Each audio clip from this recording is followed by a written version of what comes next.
A skydiver opens his parachute and has an initial velocity v0.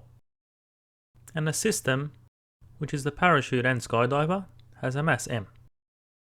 And part A asks us to derive the ODE for the case of linear drag, where the acceleration is proportional to the velocity.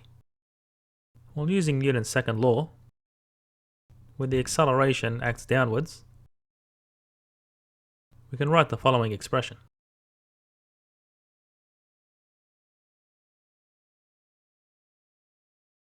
Where the acceleration is the derivative of the velocity, and if you divide through by the mass, we obtain the ODE.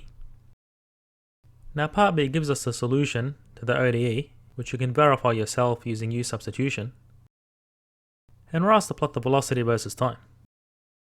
Well, if you substitute for time equals 0, you'll obtain the initial velocity v0.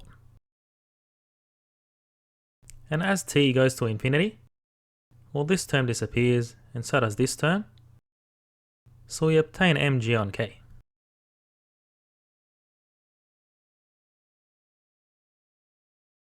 And we can see that the velocity decays exponentially with time.